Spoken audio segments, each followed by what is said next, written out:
Dante's sixth circle of hell, reserved for the heretics, marks a profound shift in Inferno, both in its symbolism and its theological implications. It is here that Dante encounters those who, in life, denied the immortality of the soul and rejected fundamental doctrines of the Church. In the city of Dis, the heretics are punished by being entombed in fiery graves, a punishment that speaks volumes about the consequences of spiritual blindness and the denial of eternal truths. The blazing tombs reflect the unyielding judgment on those who, by refusing to believe in an afterlife, now find themselves trapped in one. The medieval period was a time of great religious orthodoxy, and heresy was not just a spiritual offense, but a political one as well. The Church had established strict boundaries around acceptable belief, and those who deviated from these were often subjected to the harshest penalties. Dante wrote the Divine Comedy during a time when the Inquisition was still active, relentlessly pursuing those deemed to be heretics. Figures such as Giordano Bruno, who was burned at the stake for his views on cosmology and theology, serve as historical reminders of how dangerous it was to challenge the Church's dogma. In Dante's hell, heresy is punished in a manner that reflects both the theological and philosophical consequences of disbelief. The burning tombs are a stark symbol of how these souls rejected the eternal nature of existence. Now, ironically, they are entombed forever in hell, consumed by the very fires of divine justice that they denied. From a philosophical perspective, Dante's sixth circle raises profound questions about belief, skepticism, and the nature of truth. Heretics, in Dante's vision, are not simply people who held different beliefs, they are individuals who rejected the fundamental idea of an afterlife, thus denying the spiritual dimension of existence. For Dante, the rejection of these truths represents a willful blindness, a refusal to see beyond the material world into the metaphysical. This theme of heresy as intellectual arrogance finds echoes in modern philosophy.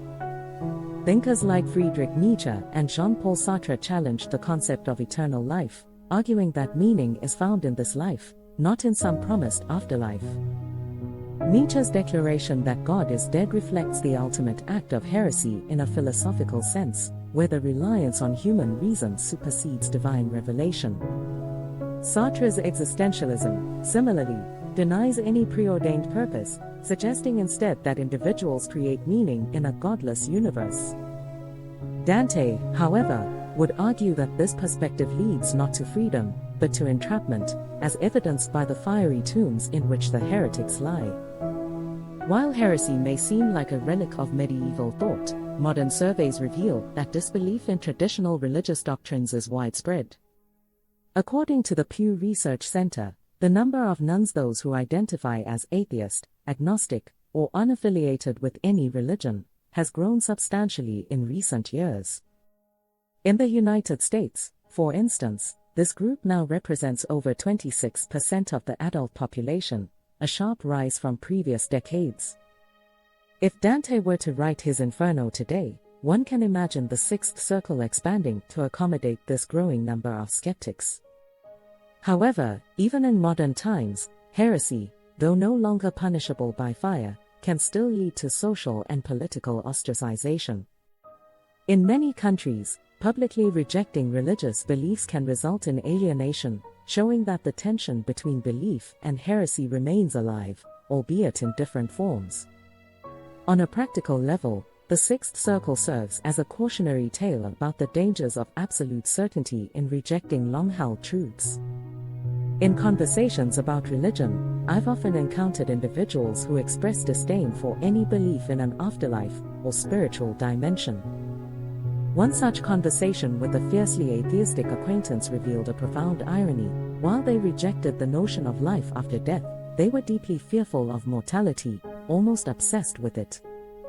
For them, like Dante's heretics, the denial of eternity seemed to have locked them into a mental tomb, a place where death was the ultimate end, and nothing transcendent could offer comfort. Dante's sixth circle of hell offers a compelling exploration of the consequences of heresy, not just as a rejection of religious belief but as a denial of eternal truths that shape human understanding. The fiery tombs symbolize the finality of such denial, where those who reject the afterlife are, paradoxically, trapped in an eternal one. In today's world, where skepticism and disbelief are more common, Dante's vision serves as a provocative reminder of the philosophical and existential questions that continue to define the human experience.